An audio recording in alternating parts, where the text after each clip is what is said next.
Good evening, everybody, and welcome back to another episode of Straight Talk with Dr. Lisa. We talk to you about your health and we give it to you straight, no chaser. I'm so happy to be here today with two very special guests. And I'm excited because today we're going to mix it up a little bit and we're going to entertain you a little bit. So stick around, put your questions in the chat. And at the end of the half hour, you are going to be treated to some musical entertainment.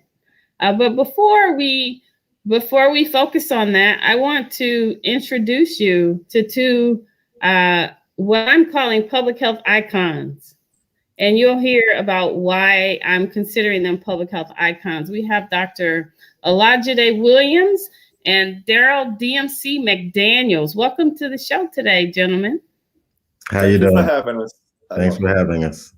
So you all are here. We wanted you to be here because of your organization, Hip Hop Public Health. But I want people to hear from you. Who are you, first of all? And then why did you start this organization?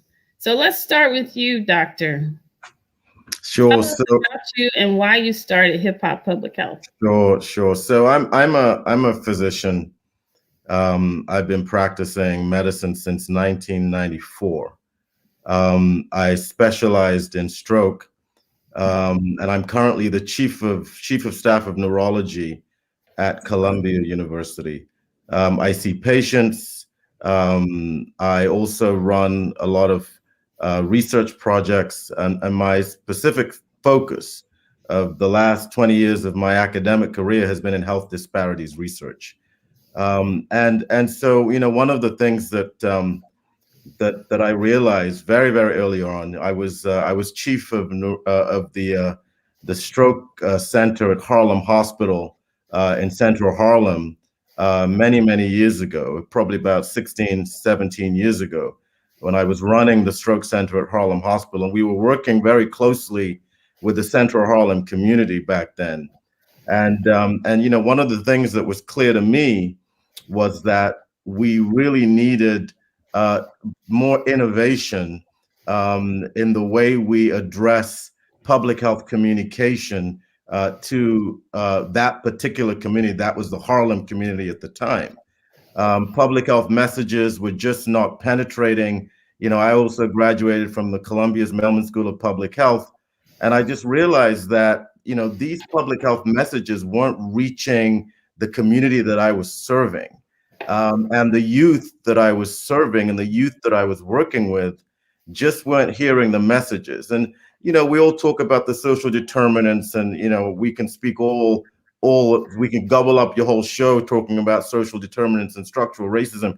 But one of the simple things that I realized was really missing was the way we spoke to our communities, especially the way we spoke to our youth of color in our communities. And so I got together with a group of young people at Harlem, and I said, look, how do you want to hear this message? How can we get you to pay attention? How can we get you to listen? What can we do to help you? So we got together some of the, this incredible young people, real leaders, peer leaders, a lot of, they had a lot of social capital in Harlem back then. And they said, look, if you want to speak to us and you want to get us excited, we love hip hop.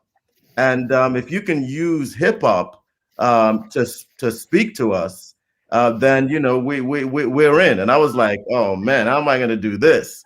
What do I know about hip hop? I'm a neurologist.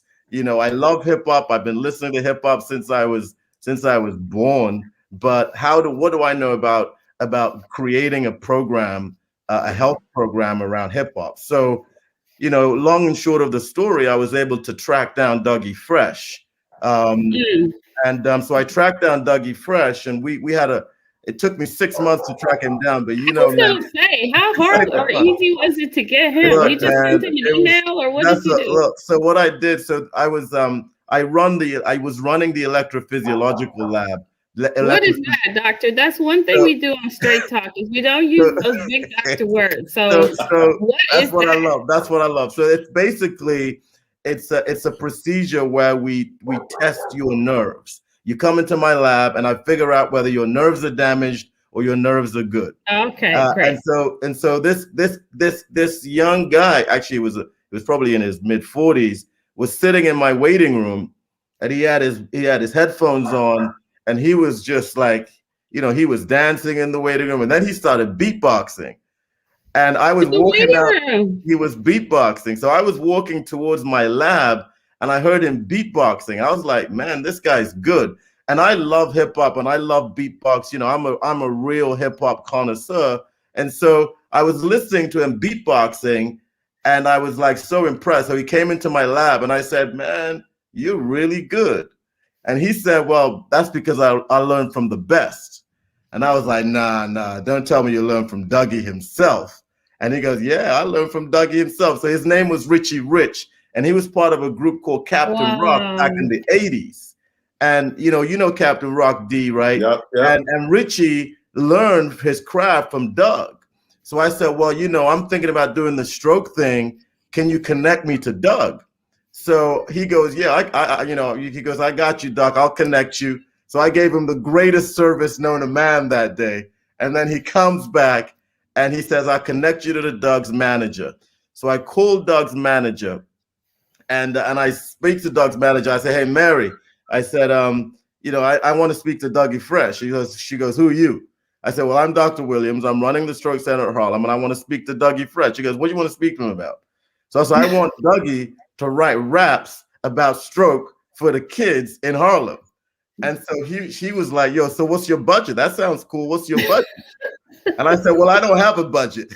And she goes, well, call me back when you have a budget. And so I said, oh man. So wow. I tried to scrape around for some money. I couldn't get any money. Everybody thought my idea was crazy. And they were like, that's crazy. We can't fund that. So I just kept calling. And 6 months later, Mary said, you know what? Just for your resilience, I'm going to connect you to Doug. So I connected to Doug. Doug and I started the organization. We founded it together. We hit it off real cool. Doug's got a big heart. We started it together, and Doug basically called D. He called Chuck D. He called DMC. He called all his friends to join us, and now they're all on our advisory board, and they all help us with the hip hop piece, and me and my team help with the health piece. That's why public health. I absolutely love that story, but did they teach you to rap? And are you also going to rap for us today? Well, look, I am not going to rap because he's in the video rapping, though. But I am in one of the videos rapping, Yes. Yeah, all right. He doesn't. Doc doesn't just stand around in the studio. The fact that he's here just because he's a doctor doesn't mean he can't come get on the mic for a couple of bars. Right. So, Darryl, why don't you tell us about yourself and your role in hip hop public health, and then we're going to show one of these clips. Yeah. Well, from day one, as everybody know, when it comes to my group Run DMC, we was always focused on giving out good ideas, concepts, and images to inspire, motivate, and educate the people that heard our records. Although it was fun, we always knew that now that we got them listening, we can put in positive, life-saving, educational, informational pieces into our music that would help save someone, educate a life, give people options and alternatives that were stuck in the communities that our music is dominant in. From little things such as, when we first came along, everybody's perception of hip hop was that it was about death, depression, despair, and destruction. It came out of those things. But we also knew that, in the dirt poor ghetto, there is beauty. In the dirt poor ghetto, there is knowledge and education and positivity. But that being said, it's hard. I'm not a preacher. I ain't no politician. I'm not a parent. I'm none of the 3 Ps. So there's a slight chance these people won't listen to me. But if I put those ideas, concepts, and images to a beat, at least they'll stop and give me a look. So from day one, Run DMC was always about, be cool, go to school. When I first made my first record, I just rapped, I'm DMC in the place to be. I go to St. John's University. And since kindergarten, I acquired the knowledge. After 12th grade, I went straight to college. And I just said that on a record. Because I put that information out there, the young people and all the people across the world that was listening to my music, they realized, you can go to school, you could get a diploma, you could go to college. And people started not joining the gangs. People start not selling the drug. DMC, he said it's cool to go to school, so I'm gonna go to school. So just those little things. I always rapped about family. I got one of the greatest records in the history of hip hop, and it's basically about Christmas. It's Christmas time in Hollis, Queens. Mom's cooking chicken and collard greens, rice and stuffing, macaroni and cheese, and Santa put gifts under Christmas trees, decorate the house. So I was always rhyming about family and stuff like that, and it was educating and informative to people. So that being said, Run DMC's track list of records, from My Adidas to It's Like That to Hard Times to Together Forever. It was always about be cool, go to school, don't mess with drugs and thugs, and you can still be cool. DMC in a place to be. I wear my glasses so I can see. So there was always healthy stuff there. If your eyes is bad, you can wear glasses like DMC to correct your vision and still be cool.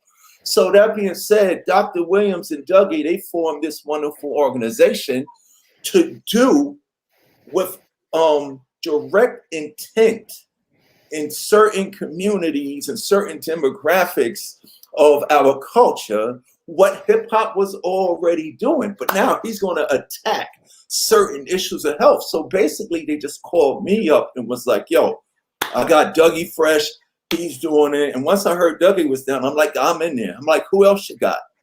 Yeah. Chuck D. Once he told me Chuck D, a Public Enemy, he's like my idol. And when it comes to information, to battle misinformation and conspiracy theories and historic history and education and everything about the communities where we all come from, Chuck D, he's the god of all of this. Well, so I would say this is a great segue to what we want to talk about, which is related to how you all were activated. You activated yourselves during the pandemic to help address all this COVID misinformation about vaccines. So we want to show a clip from one of those videos you all, or one of those raps you created during the pandemic. But before we show that, I just want to welcome everybody who's joined us since we started this conversation. It's a great, fascinating conversation with these creative geniuses, Dr. Olajide Williams and Darryl DMC, who have been using their talent as a physician, scientist, and then hip hop artist to educate people during the pandemic. So if you have questions, go ahead and put them in the comment section, and maybe we'll get some of your questions answered from these two. So why don't we show the first one so people can get a flavor of what you guys were up to during the pandemic. And then we'll got the vaccine. You got the vaccine. They got the vaccine. We got the vaccine. We can get back to normal. Let me inform you. Let's all get the vaccine. It's about community immunity. I'm talking unity for you and me. Yeah. If Doc says it's good, then trust me, it's good. Now let's all get the vaccine. Alright. There is none higher. DMC, I will inspire. Time for us to trust and not debate. The vaccine, believe it's safe to take. 9 out of 10 people won't get sick. That's 90% effective and legit. This COVID thing is real and it will find you. It's killing our people, let me remind you. Back in the days, there was polio, smallpox, back in the days. Measles and mumps, man, back in the days. But because of the vaccines, none of those days. Vaccines, they work to trigger immunity. 2 shots, we got antibody security. We gotta act now, no need to wait. Get your vaccine before it's too late, for real.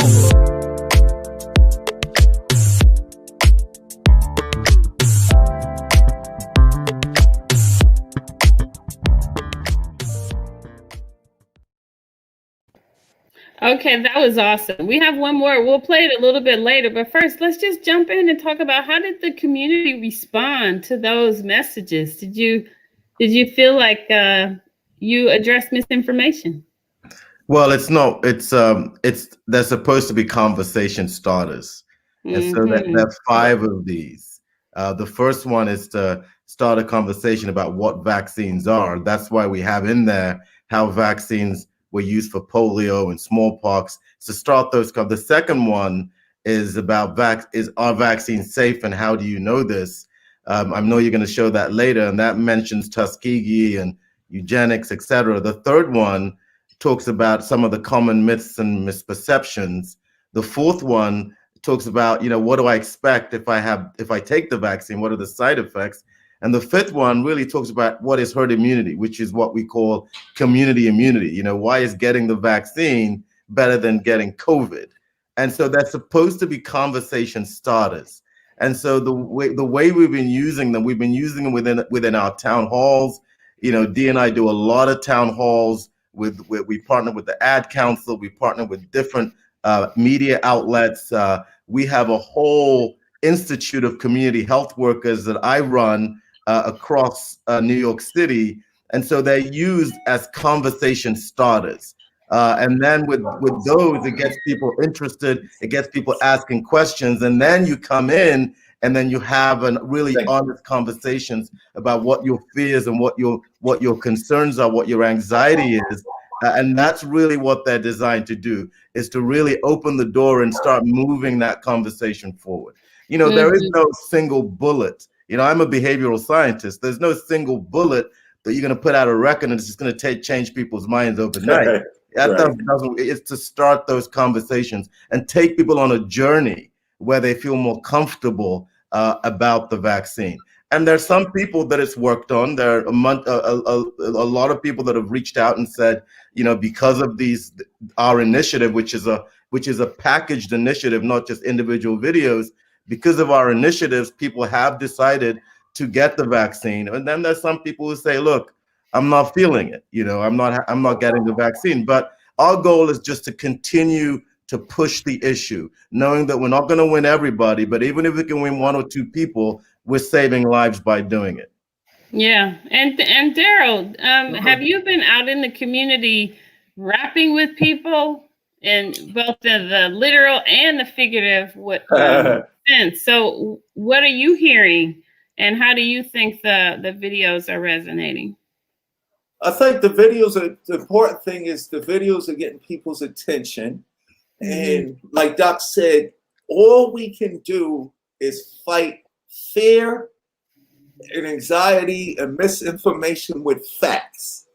Now, that being said, that's easier said than done.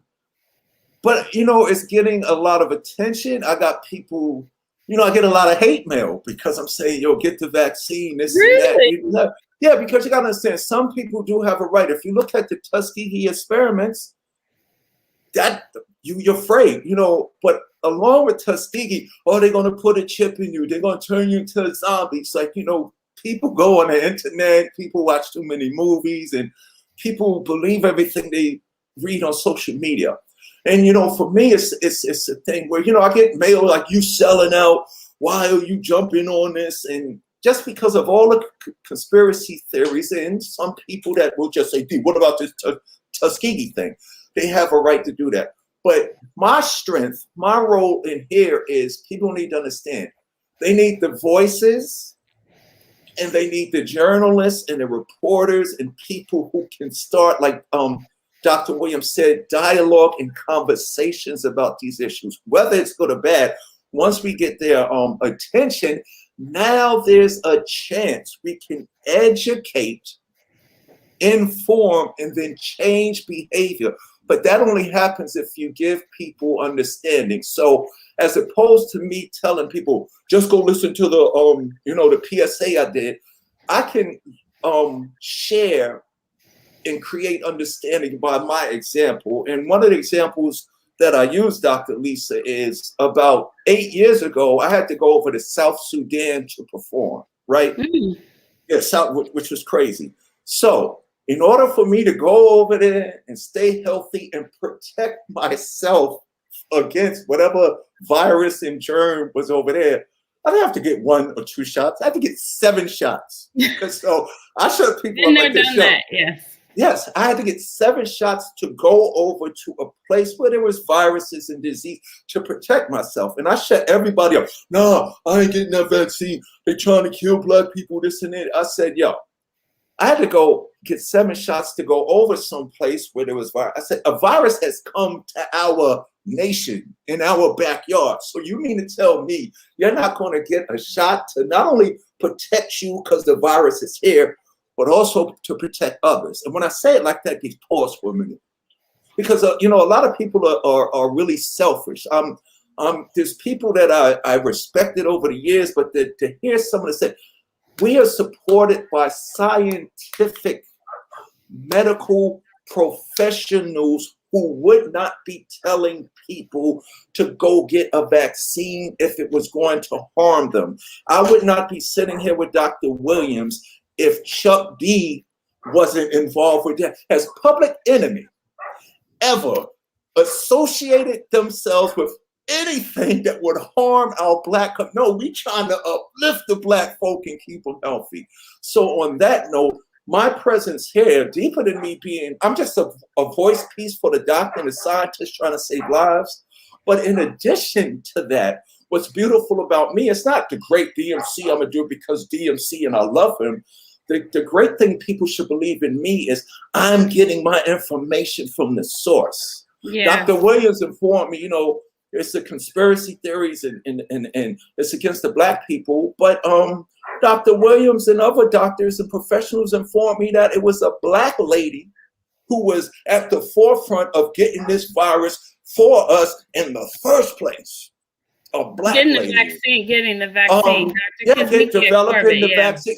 So if you educate these young people and the older people now, especially if you educate our so-called hip-hop community, because it's a lot of us, the young people that we educate and inform now will grow up into healthy adults who have changed their behaviors to not only protect themselves from the vaccines, but the million other things Dr. Williams thought we're fighting against: obesity, mental health, high blood pressure, all of these things. So if a man in a team, in an organization that was already doing that, helping to inform and educate, don't you think the PSAs, instead of telling you get the vaccine, would be don't get the vaccine? The beats would be harder. We probably have more out if it was detrimental to the survival of our people. Yeah, let's talk a little bit about the science. I think this is really important, Dr. Williams, because I think, sometimes we like to bucket things and we say, well, the science is over here and the fun is over here, and you've managed to combine them. And I understand you've conducted some research to show that using hip hop music, you can shift people toward different behaviors, healthier behaviors. So tell us just briefly about your research and what you found. Sure. So I'll just talk about 2 studies that we did.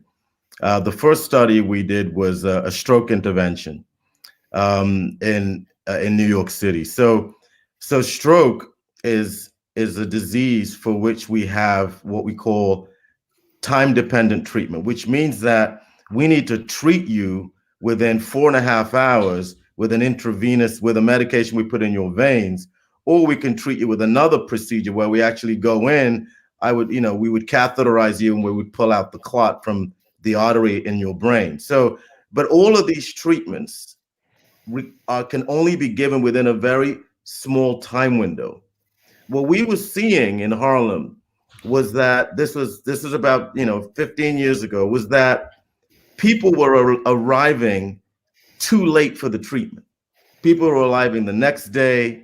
People were arriving outside of that treatment. We were only treating about 2% of potentially eligible patients. Imagine that, 2% we were only treating. And the number one reason why we were only treating 2% was because people were not coming in on time. And the reasons why people weren't coming in on time was there were several reasons, but the main one is, one, they didn't really recognize the symptoms that were occurring as urgent and dangerous. And a lot of folks would try to sleep it off. Oh, my leg fell asleep. I can't move my leg. And they'll try to sleep it off. You know, I can't speak. I'm slurring my words. You know, I'm going to take an aspirin and try to sleep. And they wouldn't come to the emergency room to get the treatments that we had available to them. And so what we decided to do was we to cut a long story short. My hypothesis was that my belief, what I wanted to test was whether we could train children who were a captive audience and we could reach them in the schools to teach their parents and their grandparents in their homes about the signs and symptoms of stroke, so they know how to recognize the stroke, teach them about calling 911 if they even sniff these symptoms, and teach them that the symptoms are reversible if they could make it to the potentially reversible if they could make it to the hospital really early. That golden hour, that first hour is what we call the golden hour. And so we basically created a hip hop intervention that did those things, taught the signs and symptoms of stroke so that people know how to recognize it when it's happening, taught them that this is what you do when it happens, you call 911, and then teach them that, and if you do this, you have a chance of fully recovering from your symptoms if you get this medication. And so we created these modules. There were 3 modules. It was a mini curriculum that we delivered across every single school in Harlem. And we could get to the schools because Harlem Hospital was running all the school-based clinics in the entire community. And then what we did, we first saw that this was a really potentially powerful way, because we saw that these kids, that the parents actually, we created a measure that measured the ability of a parent or a grandparent to recognize the symptoms and through hypothetical scenarios to make the right decision. And so once we saw that this was a potentially powerful way to get this knowledge into the community, we decided that we'll do it on a mass scale. So we ended up recruiting about 4,000 families. Wow. We randomized, yes, children and their parents and grandparents, and we randomized them. So basically when you flip a coin, you know, one of them will go into the intervention, the hip hop arm, and then the other one will go into what we called an attention. Like vaccine trials. Yeah, so this is, yeah, exactly.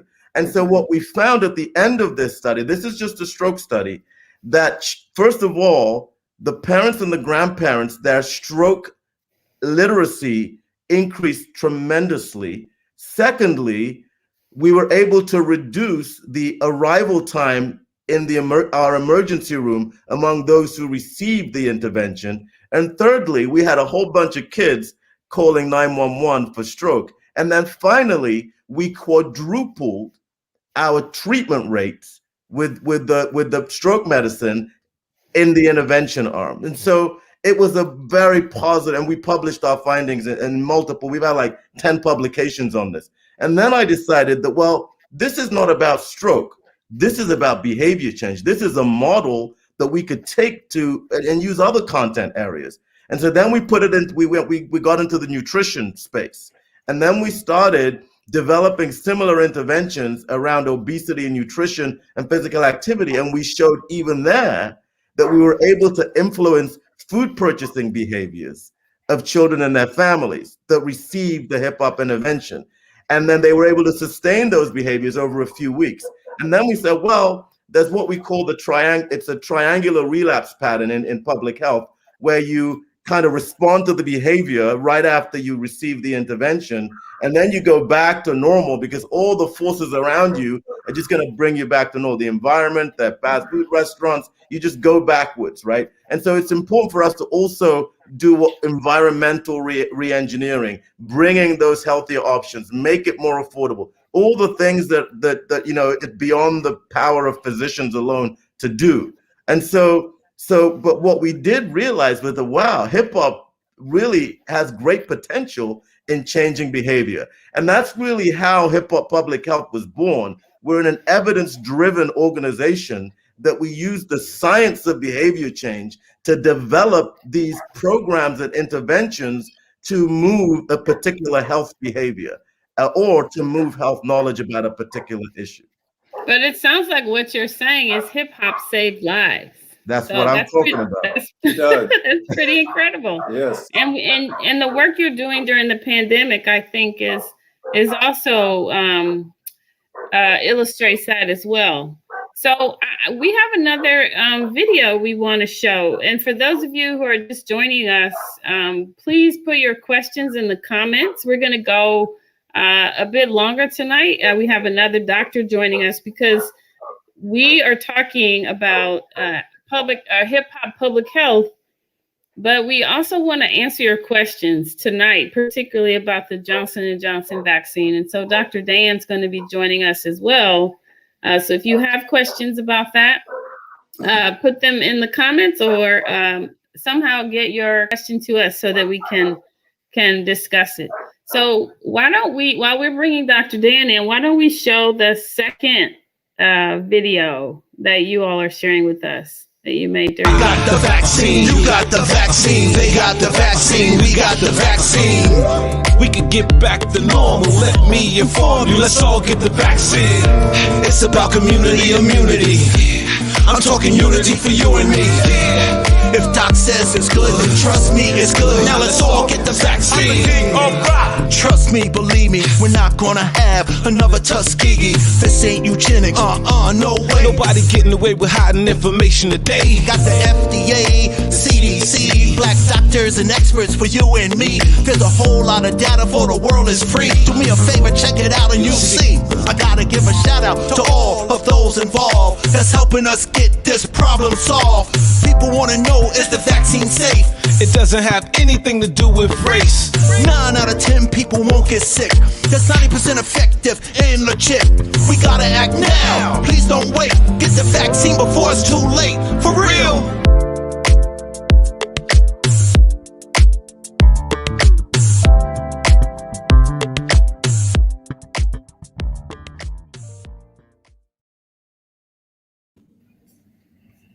Right on. Those are so fun. Is Dr. Dan here with us? Let's invite Dr. Dan into the show.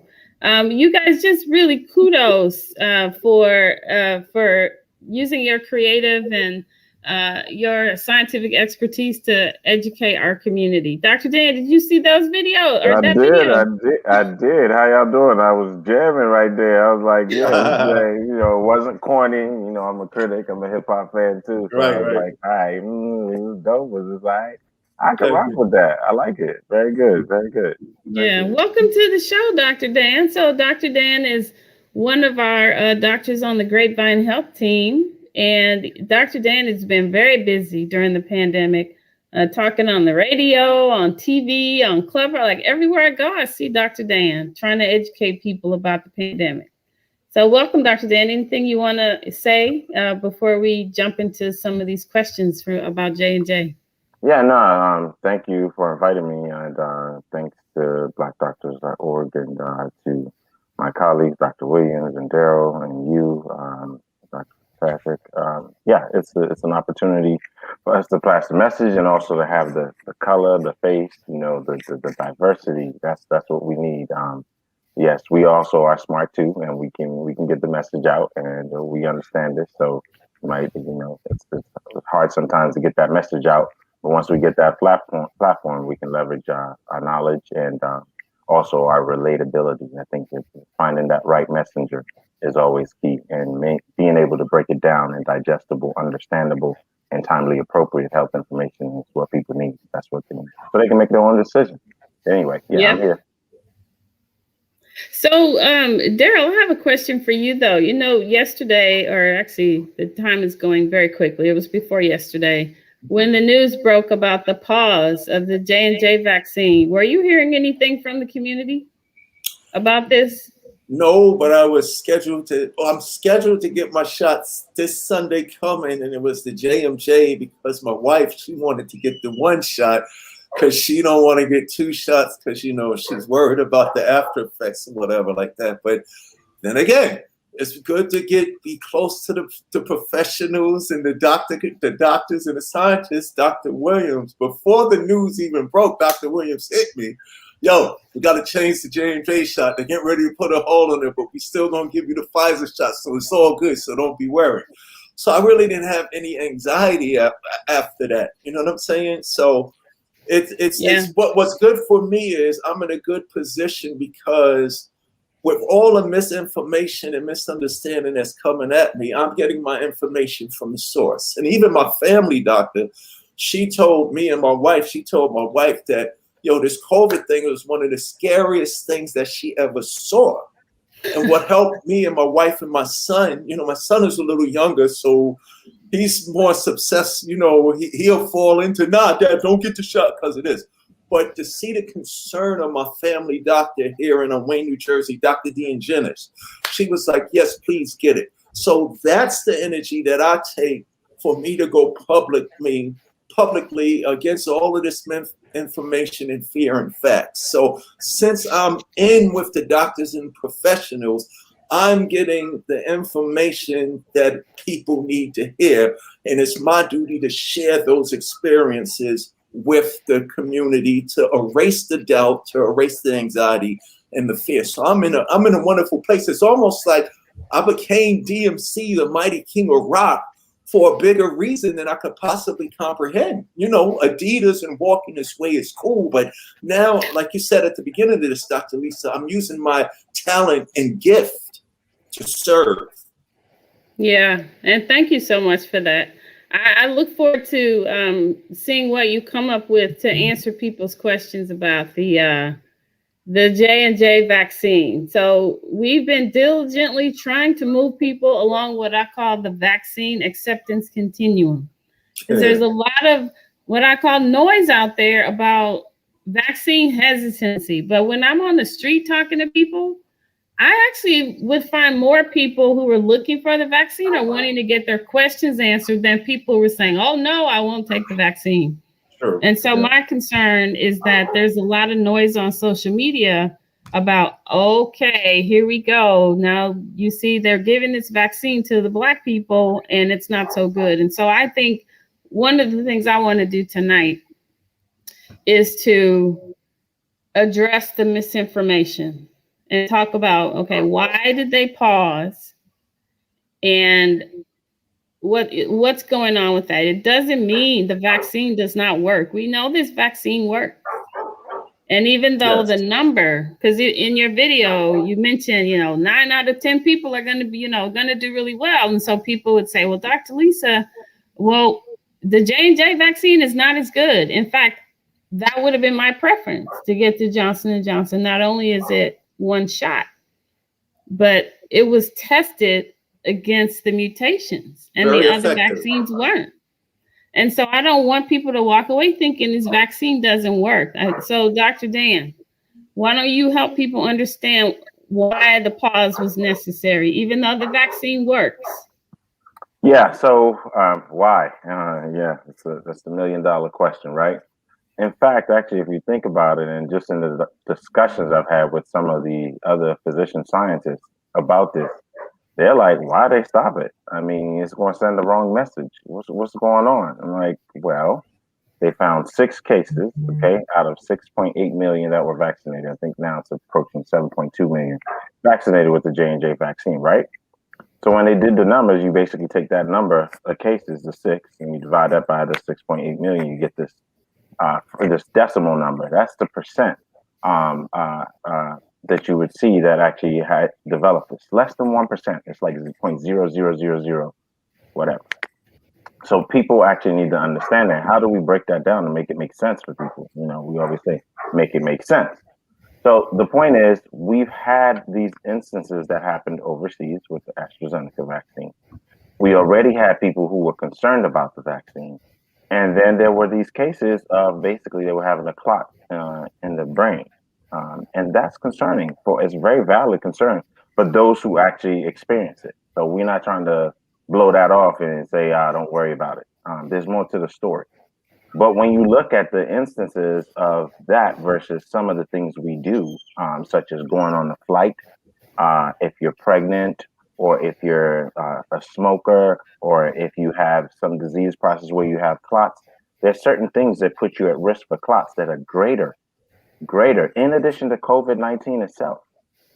So if you look at it, when it's less than 1% in that population that may have some type of clot in the brain, and you compare that to others who may have been admitted to the hospital with COVID-19, the disease, and they have about 20 to 40% chance of actually having a clot and dying in the ICU, in the intensive care unit.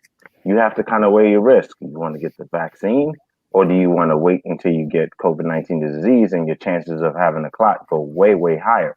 So that's kind of how we balance it. So why did they pause? They paused because they wanted to make sure that the American public knew that, look, we heard y'all and we got eyes on this thing. Everybody's got eyes on it. So they're looking, even if it's that small of a case, we're going to scrutinize it and make sure we can give y'all the confidence that, look, we are looking out for this and we're going to figure out what's going on and make sure y'all feel safe.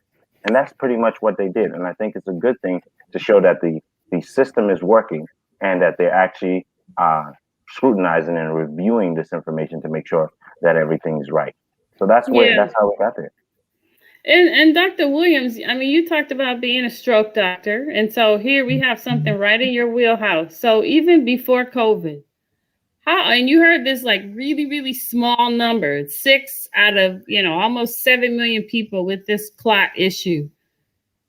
Even before COVID, like how often would you see something like that? Well, I mean, I see stroke. I see go over 1,000 strokes a year. So I'm a biased. I see too many strokes. And so it's usually a lot higher. Even I mean, there's so many things. As Dr. Dan said, that there are many more serious risk factors for clots that I deal with. He mentioned some of them. Smoking, even oral contraceptive medication. I mean, there's so many other birth control pills. So there's so many other risk factors for clots that this is a really, really small, very tiny risk. But I do think the pause was important to do, for the reasons Dr. Dan mentioned, because we always want to understand what the cause of the condition is and who is most at risk from this condition. AstraZeneca, for example, they found that this was mainly young people. So a lot of European countries are now only giving the AstraZeneca vaccine to people over the age of 65, for example, to older individuals. And so by understanding, what is it about these women? What is the common denominator? What is the mechanism of the condition? We see a condition very similar to what happened in these women. It was very similar to what happened in the AstraZeneca group with the blood clots. And I suspect that these types of vaccines, they're called adenoviral vector vaccines, I suspect that this very rare condition is kind of confined to these specific type of vaccines. And we do think that it's what we call an immune media, although we're still exploring that, but I do think it's probably what we call an immune mediated condition. And we've seen this type of condition in other conditions that I treat. And so I think my advice is for everyone to just recognize that this is a tiny, really microscopic 1 in a million risk. What we're doing is further identifying, even among those 1 in a million, who is even more at risk within that 1 in a million, so that we can now, if we do discover there's specific people that are more vulnerable to it, we can adjust the guidelines to say, okay, for this group of people, maybe we should use another type of vaccine. And so then there's an overabundance of caution. But personally, I think the risk is very small. But my biggest concern is what it's done to anxiety, to the perception, to the people who are already saying, I'm not taking this vaccine. The damage it's done to the credibility of the vaccines is what we really need to repair, because the vaccines are safe. During the height of the pandemic, I was on the front lines for the whole time, for the whole period. I was running a COVID unit at Columbia, New York Presbyterian Hospital. And I saw a lot of, In half of my patients were required assisted breathing. But what I also saw was the widespread blood clots that are associated with COVID infection. So COVID infection, I saw the most devastating strokes as a result of COVID causing blood clots. In fact, when we're testing people for who have COVID infection, there is a panel of blood tests that we do to look for the tendency to clot. And most patients with COVID infection are at elevated risk for blood clots. And those blood clots are very dangerous, and they are much more common than what we're seeing with the J&J vaccine. So it's still so much better to get the vaccine than to put yourself at risk for COVID infection. Yeah, and I just want to emphasize that this, all medications, all vaccines have side effects. It's really unfortunate that we saw these cases, these 6 women, but we're going to know more about what happened there, and that will allow us to continue giving this vaccine, because I want people to recognize these side effects don't mean the vaccine doesn't work. It does not prevent COVID. We know that. But Darryl, and then Dr. Dan, I wanted to just get you all's reaction to something Dr. Williams said, and it was related to the concern about the public perception. So now that it's been paused, I woke up, that morning, I woke up and I saw on my Twitter feed someone saying, oh, now the fears of Black people have been realized, that this vaccine they're only giving to Black people is now like there's something wrong with it. But the truth is the J&J vaccine was never only given to Black people. So what are your thoughts about how this could have better been messaged to the public so that people wouldn't have these fears? Any recommendations, Darryl, and then Dr. Dan? How to alleviate this confusion? Right. How should we have better communicated this information to the public? Well, a lot of times the first place people get their information from is the major media channels. So I think it's up to our local information sources to be on the front line. People that our communities are familiar with and who people who trust. But a lot of times the necessary sources, especially in the media, who have the opportunity to destroy the mass influence of misinformation and anxiety and fear, they don't address it. A lot of the things most of the normal people look at is Entertainment Tonight and Access Hollywood and stuff on MTV. And those media outlets who have the attention, a lot of it with these reality shows, these people are glued to that. Those are the places that when a commercial comes on, it should be information about what's going on with. But they don't do that. They still so busy talking about who's dating who and who got in trouble and who got arrested. And even an outlet like TMZ, they should shut down all that gossip stuff and they do a good job of putting information out there. But what if TMZ got on board with you doctors and every second, why don't they have discussions about what we're doing here? So that's what we're up against. I suggest that the people that write checks for these corporations and control outside of CNN and Fox, because people don't trust CNN, people don't trust Fox. It's our locals, the Channel 5s and the Channel 9s and the News 12s.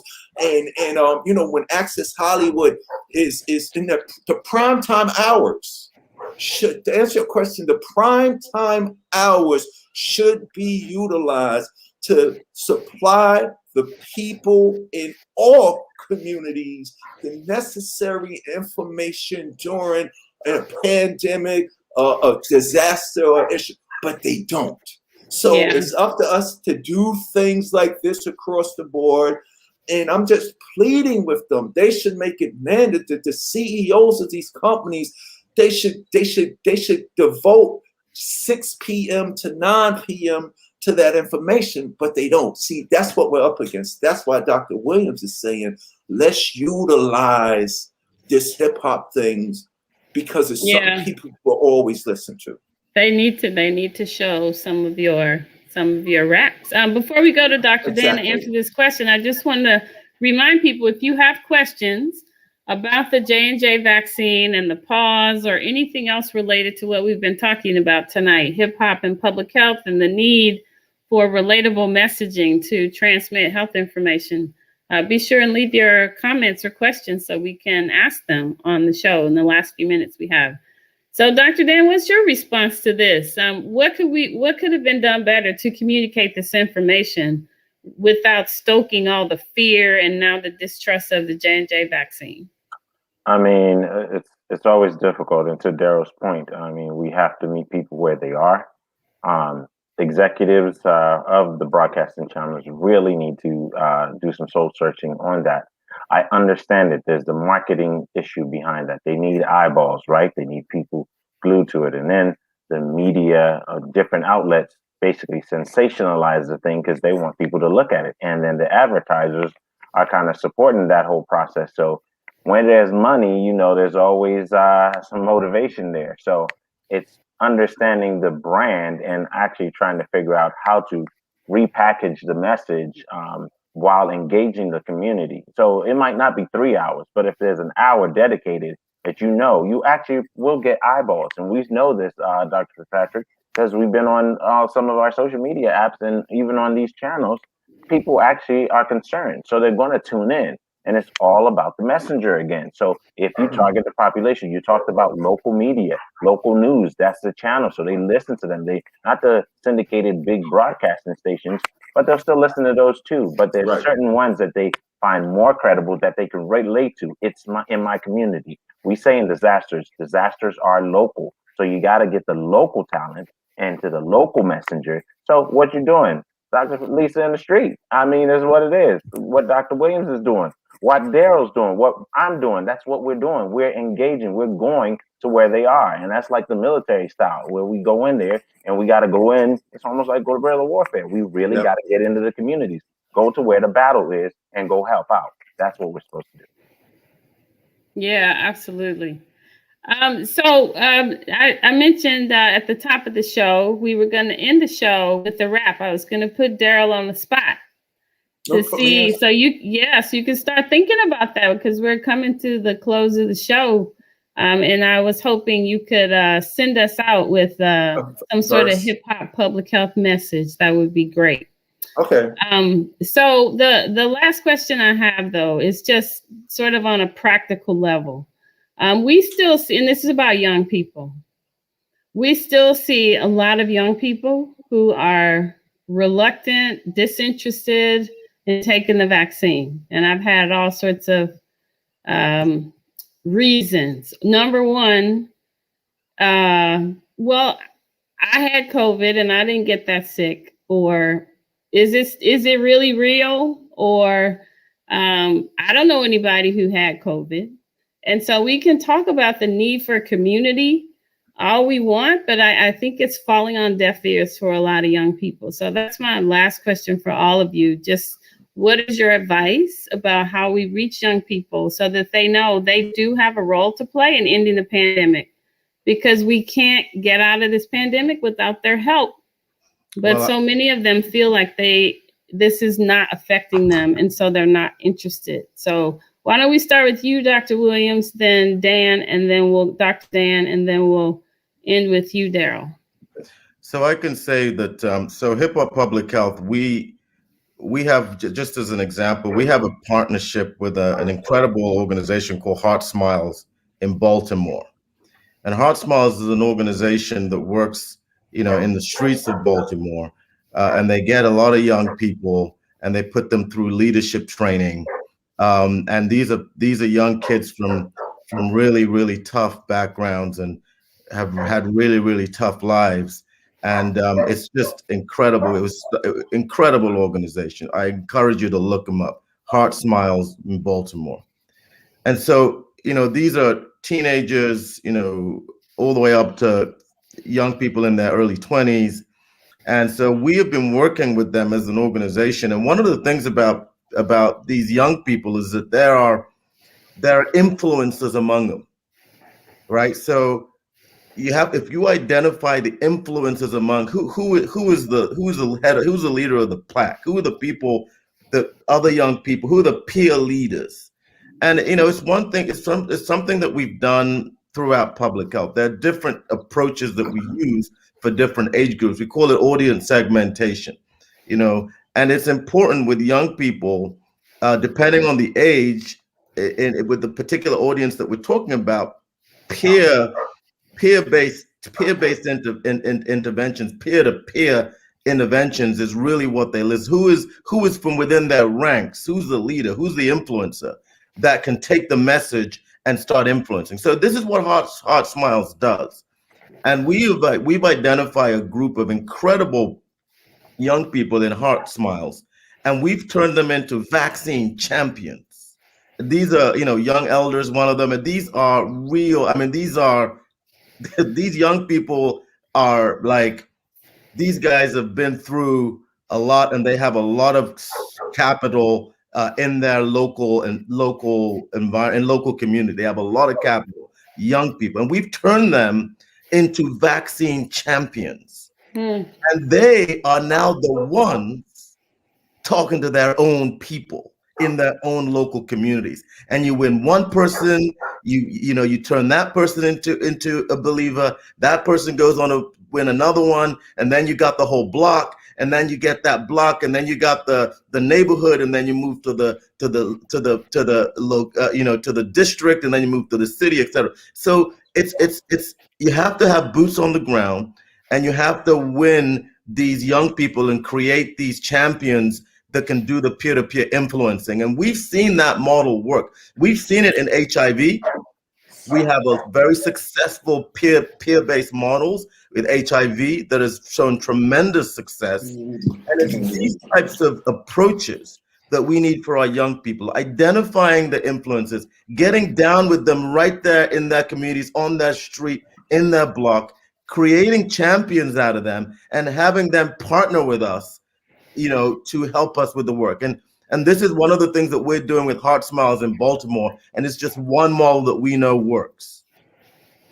All right. Dr. Dan, what are your thoughts? How do we reach young people? So, being someone in the DMV area, so definitely you got to tap in with Baltimore. It's right up the street.